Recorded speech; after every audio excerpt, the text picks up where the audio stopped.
Sir ಈಗಾಗಲೇ super facility hospital ನಾಳೆ C M ಅವ್ರು ಬಂದು ಉದ್ಘಾಟನೆ ಮಾಡ್ತಾ ಇದ್ದಾರೆ. ತಮ್ಮ ಕಾಲಾವಧಿಯಲ್ಲಿ ಕಟ್ಟಡ ನಿರ್ಮಾಣ ಆಗಿತ್ತು, ಯಾವ ರೀತಿ ನೋಡ್ತೀರಿ? ನೋಡ್ರಿ, ದೇರ್ ಆಯೇ ದುರುಸ್ತ್ ಅದೇ ಅಂತ. ದೇರ್ ಆಯೇ ದುರುಸ್ತ್ ಆಯೇ ಯಾಕೆ ಅನ್ಬೇಕಂದ್ರೆ, ಈ ಸೂಪರ್ ಸ್ಪೆಷಾಲಿಟಿ ಹಾಸ್ಪಿಟಲ್ ನಾ ಇದ್ದಾಗ ಬೆನ್ನು ಹತ್ತಿ ಸರ್ಕಾರದಿಂದ ದುಡ್ಡು ತೊಗೊಂಡು ಕಟ್ಟಡ ಕಂಪ್ಲೀಟ್ ಮಾಡಿ, ವಿಶೇಷವಾಗಿ ರೀಜನಲ್ ಕಮಿಷನರ್ ಬಿಸ್ವಾಸ್ ಸಾಹೇಬ್ರು ಇದ್ದಾಗ ಒಟ್ಟಾರಾಗಿ ದಿನ ವಿಸಿಟ್ ಮಾಡೋದು, ವಾರ 15 ದಿವಸ ವಿಸಿಟ್ ಮಾಡಿ ಒಂದು ಒಳ್ಳೆ ಕಟ್ಟಡ ರೆಡಿ ಮಾಡಿದ್ವಿ. ತದನಂತರ ಕಾಂಗ್ರೆಸ್ ಸರ್ಕಾರ ಬಂತು, ಇನ್ಫ್ರಾಸ್ಟ್ರಕ್ಚರ್ ಬೇಕಿತ್ತು, ಹ್ಯೂಮನ್ ರಿಸೋರ್ಸಸ್ ಹಾಕಿ ಉದ್ಘಾಟನೆ ಮಾಡಬೇಕಿತ್ತು. 2.5 ವರ್ಷ ಆಯಿತು, ಒಂದು ಇಟ್ಟಂಗಿ ಅಳಗಾಡಿಲ್ಲ, ಒಂದು ಮಷಿನ್ ತಂದಿಟ್ಟಿಲ್ಲ ಅಲ್ಲಿ. ಈಗ ಉದ್ಘಾಟನೆ ಮಾಡೋದು ಯಾರು ಆಧಾರ ಮೇಲೆ ಅಂದ್ರೆ, ನಾವು ಕೇಳಿ ಅವ್ರಿಗೆ ಧನ್ಯವಾದ ಸಲ್ಲಿಸ್ಬೇಕು. ಸರ್ಕಾರ ಕೈಲಿ ಆಗಿಲ್ಲ, ಸರ್ಕಾರ ಕೈಲಿ ಆಗೋದಿಲ್ಲ ನನಗೆ ಗೊತ್ತಿತ್ತು. ಅದು ನಶೀಬ್ ಜವಾಬ್ದಾರಿ ಕೇಲಿ ಅವ್ರು ತೊಗೊಂಡ್ರು. ಅದಕ್ಕೆ ಅಭಿನಂದನೆ, ಧನ್ಯವಾದ ಸಲ್ಲಿಸಿದೆ ಕೇಲಿ ಅವ್ರಿಗೆ. ಯಾಕಂದ್ರೆ ಇಷ್ಟು ದೊಡ್ಡ ಕಟ್ಟಡವನ್ನು ಹಾಳೋಗಿಂತ ಒಂದು ಯಾರು ಮುಂದಾಗಿ ಈ ಸೂಪರ್ ಸ್ಪೆಷಾಲಿಟಿ ಹಾಸ್ಪಿಟಲ್ ನಡ್ಸಕ್ಕೆ ರೆಡಿ ಆಗ್ಯಾರ ಭಾಳ ದೊಡ್ಡ ಕೆಲಸ ಇರ್ತದೆ. ಯಾಕಂದ್ರೆ ಅಷ್ಟು ಹಗರಿಲ್ಲ, ಸರ್ಕಾರ ಕೈಲಿ ಆಗವಲ್ಲು, ಆದ್ರೆ ಕೇಲಿ ಅವ್ರು ಮಾಡ್ತಾರೆ ಅಂದಮೇಲೆ ಅದು ಒಳ್ಳೆ ಕೆಲಸ ಮಾಡತ್ತಾರೆ. ಒಳ್ಳೆ ಜನರ ಸಲುವಾಗಿ ಸೇವೆ ಕೊಡಬೇಕು. ಯಾಕಂದ್ರೆ ಸೂಪರ್ ಸ್ಪೆಷಾಲಿಟಿ ಹಾಸ್ಪಿಟಲ್ ಬಡವರ ಸಲುವಾಗಿ ಭಾಳ ಒಳ್ಳೆ. ನೀವು ಸ್ಕಿನ್ ಟ್ರಾನ್ಸ್ಪ್ಲಾಂಟ್ ಇರ್ಬೋದು, ಹಾರ್ಟ್ ಸ್ಪೆಷಾಲಿಟಿ ಇರ್ಬೋದು, ಎಲ್ಲ ಬೇರೆ ಬೇರೆ ಆಪ್ರೇಷನ್ಗಳು ಫ್ರೀ ಆಫ್ ಕಾಸ್ಟ್ ಗೌರ್ಮೆಂಟ್ ಲೆವೆಲ್ಲೇ ಆಗಬೇಕಾಗಿತ್ತು. ಇವತ್ತು ಪರಿಸ್ಥಿತಿ ನೋಡಿದ್ರೆ 2.5 ವರ್ಷ ಆಯ್ತು, ಏನೂ ಮಾಡಿಲ್ಲ. ಈಗ ಉದ್ಘಾಟನೆ ಮಾಡತ್ತಾರು, ನಾವು ಹಾರ್ದಿಕ ಶುಭಾಶಯಗಳು ಕೊಡ್ತೀವಿ. ಒಳ್ಳೆ ಜನರ ಪರವಾಗಿ ಕೆಲಸ ಆಗಬೇಕು, ಜನರ ಸೇವೆ. ಯಾಕಂದ್ರೆ ಇಲ್ಲೇ ಇವನ್ ಗೋವಾ ಮತ್ತು ಮಹಾರಾಷ್ಟ್ರದಿಂದ ಪೇಷಂಟ್ಗಳು ಬರ್ತಾರೆ. ಹೀಗಾಗಿ ಇದ್ರ ಬಗ್ಗೆ ನಮ್ಮ ಹಾಸ್ಪಿಟಲ್ ಬಗ್ಗೆ ಹೆಸರು ಒಳ್ಳೆ ಅದ. ಹಿಂಗೆ ಸೂಪರ್ ಸ್ಪೆಷಾಲಿಟಿ ಹಾಸ್ಪಿಟಲ್ ಒಳ್ಳೆ ನಡೆಸಬೇಕು. ಕೇಳಿ ಅವ್ರಿಗೂ ಒಂದು ಕೆಲಸ ಇಷ್ಟು ಒಳ್ಳೆ ಜವಾಬ್ದಾರಿ ತೊಗೊಂಡಾರ, ಅವರು ಮಾಡ್ತಾರೆ ಅಂತ ನನಗೆ ಭರವಸೆ ಅದ. ಸರ್, ಇವಾಗ ಒಂದು ಕಡೆ ಸರ್ಕಾರ ಥರದ ಈಗೇನಿದು ಸೂಪರ್ ಫೆಸಿಲಿಟಿ ಲೋಕಾರ್ಪಣೆ ಮಾಡ್ತಾ ಇದೆ, ಆದರೆ ಅಲ್ಲಿ ಇರುವಂಥ ಇನ್ಫ್ರಾಸ್ಟ್ರಕ್ಚರ್ ಆಗಿರ್ಬೋದು, ವೈದ್ಯಕೀಯ ಸ್ಟಾಫ್ ಆಗಿರ್ಬೋದು, ಫೆಸಿಲಿಟಿ ಏನು ಮಷಿನರಿಸ್ಗಳಾಗಿರ್ಬೋದು, ಅದರ ಕೊರತೆಗಳು ಎದ್ದು ಕಾಣ್ತಾ ಇದೆ. ಕೇಲಿ ಸಂಸ್ಥೆನೂ ಒಂದು ಅಲರ್ಟ್ ತಗುವಾಗೂ ಈ ವಿಷಯಗಳನ್ನು ಒಂದು ಪ್ರಸ್ತಾವನೆ ಮಾಡಿತ್ತು. ವಾಲಂಟ್ರಿಯಾಗಿ ಕೇಲಿ ಸಂಸ್ಥೆ ಇದನ್ನು ಮುನ್ನಡೆಸ್ತಾ ಇದೆ, ಆದ್ರೂ ಸರ್ಕಾರಿ ಜವಾಬ್ದಾರಿಯುತವಾಗಿ ನಡೆಸ್ಕೊಳ್ಬೇಕಾಯಿತು. ಸರ್ಕಾರದ ಜವಾಬ್ದಾರಿ, ಸರ್ಕಾರದ ಪಾತ್ರ ಏನಿದ್ರು ಒಳಗಡೆ ತಾವು ಯಾವ ರೀತಿ ನೋಡ್ತಾರೆ ಸರ್ಕಾರ? ಈಗ ನಮ್ಮ ಭಾರತೀಯ ಜನತಾ ಪಾರ್ಟಿ ಸರ್ಕಾರ ಇದ್ದಾಗ ಕಟ್ಟಡ ರಿಲೀಸ್ ಮಾಡಿ, ಕಳೆದ ಲಾಸ್ಟ್ ವರ್ಷ ನಾವು ಹೆಲ್ತ್ ಸೆಕ್ರೆಟರಿ ಅವರು, ಹೆಲ್ತ್ ಮಿನಿಸ್ಟರ್ ಕಂಟಿನ್ಯೂ ಭೇಟಾಗಿ ನಿಯರ್ ಅಬೌಟ್ 140 ಕೋಟಿ ಖರ್ಚು ಮಾಡಿ, ಅವ್ರ ಹ್ಯೂಮನ್ ರಿಸೋರ್ಸಸ್ ಅಂದ್ರೆ ಸ್ಟಾಫು ಪ್ಲಸ್ ಇನ್ಫ್ರಾಸ್ಟ್ರಕ್ಚರ್ ಎಲ್ಲ ಅಷ್ಟು ದುಡ್ಡು ಖರ್ಚು ಮಾಡಬೇಕಾಯ್ತು. ಅದಕ್ಕೆ ನಾವು ಬೆನ್ನು ಹತ್ತಿದ್ದೆ. ಒಂದು ಹಂತಕ್ಕೆ ಬಂತು, ನಂತರ ಕೋಡ್ ಆಫ್ ಕಂಡಕ್ಟ್ ಆಯ್ತು, ನಂತರ ಸ್ಟಾಪ್ ಆಯ್ತು. 2.5 ವರ್ಷ ಆಯ್ತು, ₹1 ಖರ್ಚು ಮಾಡಿಲ್ಲ ಅಲ್ಲಿ. ಏನೋ ಸ್ವಚ್ಛ ಈಗ ಮಾಡತ್ತ ನಡಕ್ಕೆ ಹಾಪ್ ಏನೂ ಶುರು ಮಾಡಿರು, ಏನೇನು ಮಾಡಿರಪ್ಪ ವಿದೌಟ್ ಇನಾಗ್ರೇಷನ್ ಹಾಸ್ಪಿಟಲ್ ಶುರು ಮಾಡ್ಯಾರಂತ ಬಂತು. ನಾನು ಅದ ಅನ್ಸಿದ್ದು, ಸೂಪರ್ ಸ್ಪೆಷಾಲಿಟಿ ಹಾಸ್ಪಿಟಲ್ ಹೆಂಗೆ ನಡೆಸ್ತಾರೋ, ಹೈ ಮಷಿನರಿ ಬೇಕು, ಹೈ ಕ್ವಾಲಿಟಿ ಮಷಿನ್ ಬೇಕು, ಟೆಕ್ನಿಕಲ್ ಮಂದಿ ಬೇಕು, ಎಲ್ಲ ಮಂದಿ ಬೇಕಲ್ಲ. ಆದ್ರೆ ನಂತರ ಸುದ್ದಿ ಬಂತು, ಕೇಲಿ ಅವರು ಅಡೋಪ್ ಮಾಡ್ತಾರೆ. ಈಗ ಒಬ್ಬರ ಅಂದ್ರೆ ಕೇಲಿ ಅವ್ರಿಗೂ ಅಷ್ಟು ದಮ್ಮದ ಈ ನಡ್ಸಾಕೆ. ಒಂದ್ರೆ ಗೌರ್ಮೆಂಟ್ ಮಾಡಬೇಕು ಅಂತ ಕೇಲಿ ಅವ್ರು ಮಾಡಬೇಕು. ಕೇಲಿ ಅವ್ರು ಜವಾಬ್ದಾರಿ ತೊಗೊಂಡ್ರೆ ಒಳ್ಳೆ ಕೆಲಸ ಮಾಡ್ಯಾರು. ಯಾಕಂದ್ರೆ ಇಲ್ಲ ಅಂದ್ರೆ ಸರ್ಕಾರ ಕಡೆಯಿಂದ ಅದನ್ನು ನಡೆಸಲಿಕ್ಕೆ ಸಾಧ್ಯ ಇಲ್ಲ, ಅವ್ರ ಕೈಲೇ ದುಡ್ಡು ಬಿಡುಗಡೆ ಆಗೋದಿಲ್ಲ, ಇನ್ಫ್ರಾಸ್ಟ್ರಕ್ಚರ್ ಹಾಕಲಿಕ್ಕೆ ಸಾಧ್ಯ ಇಲ್ಲ, ಸ್ಟಾಫ್ ರಿಕ್ರೂಟ್ ಮಾಡ್ಲಾಗ ಇವ್ರ ಕೈಲಿ ಏನೂ ಆಗೋದಿಲ್ಲ. ಹೀಗಾಗಿ ಹಾಳು ಬೀಳೋಕ್ಕಿಂತ ನಾಳೆ ಉದ್ಘಾಟನೆ ಆಗತೈತಿ, ಕೇಳಿ ಅವ್ರು ಇದು ಒಳ್ಳೆಯಾಗಿ ನಡೆಸಲಿ ಅಂತ ನಾವು ಶುಭಾಶಯಗಳು ಕೊಡ್ತೇವೆ. ತಾವು ಜಿಲ್ಲಾಡಳಿತಕ್ಕೆ ಏನು ಸಲಹೆ ಕೊಡ್ತೀರಿ ಮತ್ತು ಇದನ್ನು ಯಾವ ರೀತಿ ಒಂದು ಸ್ವಾಗತವನ್ನು ಕೋರ್ತೀರಿ ಸರ್? ನೋಡ್ರಿ, ನಾವು ಇದರ ಜೊತೆ ಇನ್ನೊಂದು ವುಮನ್ ಆ್ಯಂಡ್ ಇದು ತಾಯಿ ಮತ್ತು ಮಕ್ಕಳ ಆಸ್ಪತ್ರೆಯನ್ನು ನಾನು ಉದ್ಘಾಟನೆ ಶುರು ಮಾಡಿ ಫೌಂಡೇಶನ್ ಬೊಮ್ಮಾಯಿ ಸಾಹೇಬ್ ಮುಖ್ಯಮಂತ್ರಿ ಇದ್ದಾಗ ನಾವು ಚಾಲೂ ಮಾಡಿದ್ದೀವಿ. ಈಗಾಗಲೇ ಅದ ಕಟ್ಟಡನ ರೆಡಿಯಾಗಿದೆ, ಅಲ್ಲೇ ನೀವು ಶುರು ಮಾಡ್ಬೇಕು. ಯಾಕಂದ್ರೆ ತಾಲೂಕಾ ಪ್ಲೇಸ್ನಾಗ ತಾಯಿ ಮತ್ತು ಮಕ್ಕಳ ಆಸ್ಪತ್ರೆ ಶುರು ಆಗ್ಯಾವ. ಅದನ್ನು ನಮ್ಮ ಕಡೆ ಇನ್ನೂ ಆಗಿಲ್ಲ, ಜಿಲ್ಲಾ ಆಸ್ಪತ್ರೆ ನಡೆಯೋಕೆ ಇನ್ನೂ ಶುರುವಾಗಿಲ್ಲ. ಒಂದು ಶುರು ಮಾಡಬೇಕು. ಮತ್ತು ಇದ್ರ ಬಗ್ಗೆ ಹೇಳಬೇಕಂದ್ರೆ, ಸೂಪರ್ ಸ್ಪೆಷಾಲಿಟಿ ಹಾಸ್ಪಿಟಲ್ ಬಗ್ಗೆ ಹೇಳಬೇಕಂದ್ಮೇಲೆ ಯಾವುದೂ ಪರಿಸ್ಥಿತಿ ಕೇಲಿ ಅವ್ರು ನಡೆಸ್ತಾರಂದಮೇಲೆ ಕೇಲಿ ಸಂಸ್ಥೆಗೆ ನೀವು ಸಹಕಾರ ಮಾಡಬೇಕು. ಯಾಕಂದ್ರೆ ಅಷ್ಟು ಹಗರಲ್ಲ ಅದು. ಸರ್ಕಾರನವರು ಸಹಕಾರ ಮಾಡಬೇಕು, ಜನರನ್ನ ಸಹಕಾರ ಮಾಡಬೇಕು, ಮತ್ತು ಅದರದ್ದು ಸದುಪಯೋಗ ತೊಗೋಬೇಕು ಅಷ್ಟೇ. ಭಾಳ ಒಳ್ಳೆಯ ಸೂಪರ್ ಸ್ಪೆಷಾಲಿಟಿ ಹಾಸ್ಪಿಟಲ್ ಕಟ್ಟಿದ್ದೀವಿ, ಅದರ ಸದುಪಯೋಗ ಮಾಡ್ಕೋಬೇಕು, ಜನರ ಸದುಪಯೋಗ ಮಾಡಬೇಕು. ಸರ್ಕಾರನ ಮುಂದಾಗಿ ಕೇಲಿ ಸಂಸ್ಥೆ ನಡೆಸ್ತಾರೆ ಅಂದಮೇಲೆ ಅವ್ರಿಗೂ ಅವ್ರು ಸಹಕಾರ ಮಾಡಬೇಕಂತ ವಿನಂತಿ. ಸರ್ ಸರ್ಕಾರ ಎಲ್ಲೂ ವಿಫಲ ಆಗೈತೆ ಇದ್ರ ಒಳಗಡೆ. ಸರ್ಕಾರ ಕಂಪ್ಲೀಟ್ ಈಗ ಒಂದು ಸರ್ಕಾರಿ ಸಂಸ್ಥೆಗಳನ್ನು ಪ್ರೈವೇಟ್ ಕಂಪ್ನಿಗಳು ಪ್ರೈವೇಟ್ ಸಂಸ್ಥೆಗಳ ನಡೆಸುವಂಥ ವ್ಯವಸ್ಥೆ ಇದ್ದಾಗ ಸರ್ಕಾರ ಎಲ್ಲೋ ಒಂದು ಕಡೆ ಇದರಿಂದ ಹಿನ್ನಡೆಯನ್ನು ಕಾಣ್ತಾ ಇದೆ.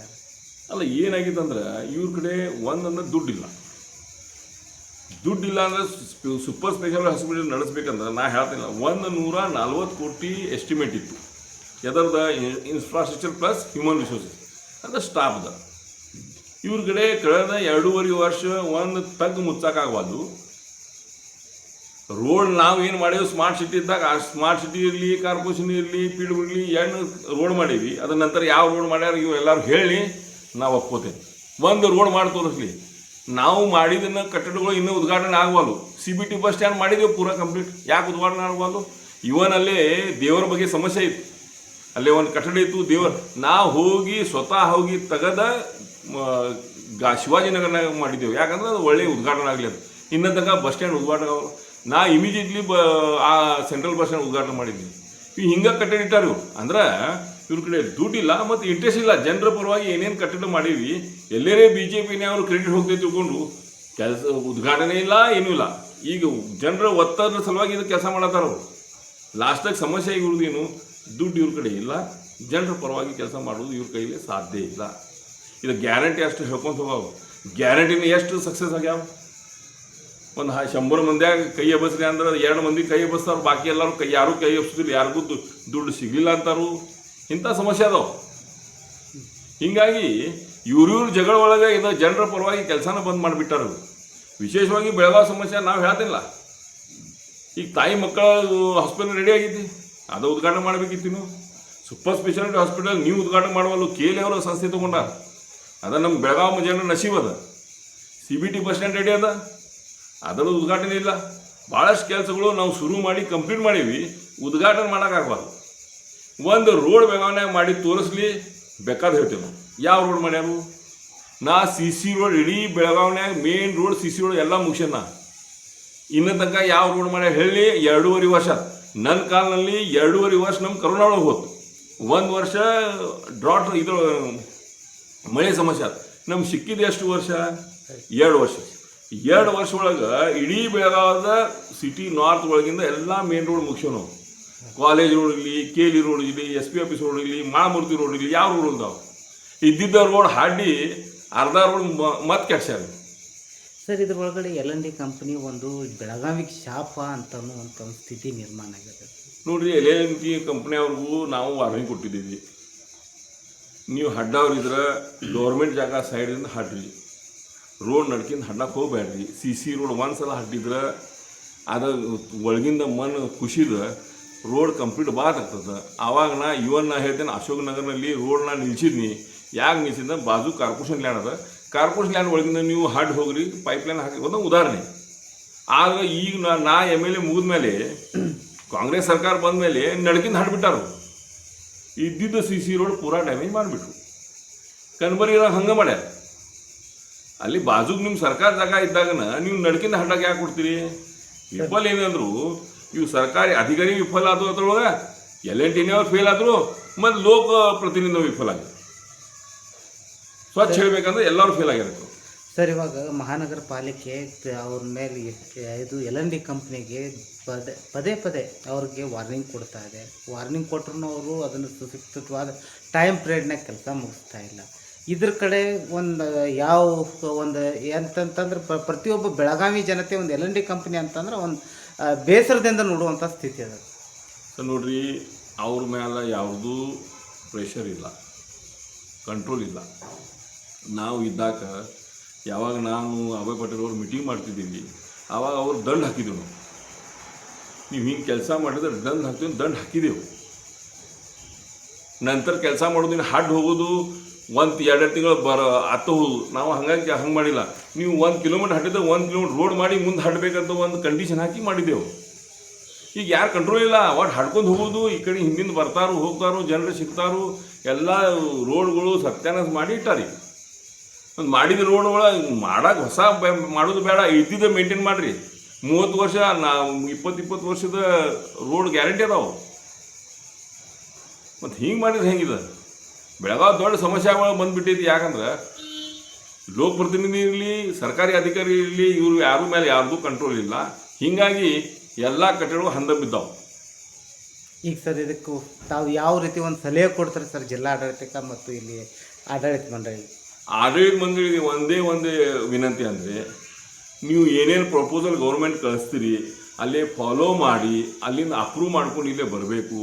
ಉದಾಹರಣೆಯಾಗಿ ಸೂಪರ್ ಸ್ಪೆಷಾಲಿಟಿ ಹಾಸ್ಪಿಟಲ್ ನಾನು ವಾರಕ್ಕೆ ಅಥವಾ 15 ದಿವಸನಾಗ ಒಂದು ಸಲ ಪ್ರಿನ್ಸಿಪಲ್ ಸೆಕ್ರೆಟರಿ ಹೋಗಿ ಭೇಟಿ ಆಗ್ತಿದ್ದೆ. ನಾನು ಯಾರು ಪ್ರಿನ್ಸಿಪಲ್ ಸೆಕ್ರೆಟರಿ ನನ್ನ ಹೆಸರು ಗೊತ್ತೈತಿ, ಅದನ್ನು ನೆನಪಿಲ್ಲ, ಕಂಟಿನ್ಯೂ ಭೇಟಿ ಆಗ್ತಿದ್ನಿ. ಪಾಪ ಅವ್ರು ಬೆಳಗಾವಿನಾಗ ಕೆಲಸ ಮಾಡೋದವರು ಒಳ್ಳೆ ಸಹಕಾರ ಕೊಟ್ಟರು, ಏನೇನು ಮಾಡಿ ಒಂದು ಹಂತಕ್ಕೆ ತಂದರು. ಅದರ ನಂತರ ಫಾಲೋ ಆಗಿಲ್ಲ. ಈಗ ತಾಯಿ ಮತ್ತು ಮಕ್ಕಳ ಹಾಸ್ಪಿಟಲ್ ಅದ, ನೀವು ಫಾಲೋ ಮಾಡಿ ಅದರದ್ದು ಮುಂದಿನ ಏನು ಮಾಡೋ ನೀವು ಕಟ್ಟಡ ನಿಲ್ಸೇವು ನಾವು ಮುಂದೆ 2.5 ವರ್ಷ ಆತ್ರಿ. ಮತ್ತು ಒಳ್ಳೆಯ 2.5 ವರ್ಷ ನಿಮ್ಗೆ ಸಿಕ್ಕೈತಿ, ಏನು ಸಮಸ್ಯೆ ಆಗಿಲ್ಲ, ನೇಚರ್ ಸಮಸ್ಯೆ ಆಗಿಲ್ಲ, ಎಲ್ಲ ಒಳ್ಳೆ, ಏನು ಕರೋನಾ ಇಲ್ಲ, ಯಾವುದೂ ತೊಂದರೆ ಆಗಿಲ್ಲ. ಆದರೆ ನೀವು ದುಡ್ಡು ತರೋಕ್ಕಾಗವಲ್ಲ. ದುಡ್ಡು ತಂದು ನೀವು ಕೆಲಸ ಮಾಡಬೇಕು. ಇದು ಫಾಲೋ ಯಾರು ಮಾಡೋದು? ಲೋಕಪ್ರತಿನಿಧಿ ಮಾಡಬೇಕು, ಪ್ಲಸ್ ಸರ್ಕಾರಿ ಅಧಿಕಾರಿಗಳು ಫಾಲೋ ಮಾಡಿಕೊಂಡು ಇದು ಕೆಲಸ ಮಾಡ್ಕೋಬೇಕು. ಅವ್ರು ಮಾಡ್ತಾರೆ. ಈ ಸಮಸ್ಯೆ ಏನಾಗೈತಿ, ಅವರು ಮಾಡ್ಬೋದು, ಸರ್ಕಾರ ಕಡೆ ದುಡ್ಡಿಲ್ಲ, ಅವ್ರಿಗೆ ಇಂಟ್ರೆಸ್ಟ್ ಇಲ್ಲ, ಮುಗಿದು ಹೋಯ್ತು. ಅವು ಗ್ಯಾರಂಟಿ ಹಿಡ್ಕೊಂಡು ಕೂತಾರೋ. ಈ ಬೇರೆ ಯಾವುದೂ ಡೆವಲಪ್ಮೆಂಟ್ ಕೆಲಸ ಮಾಡಲಿಕ್ಕೆ ಸಾಧ್ಯ ಇಲ್ಲ.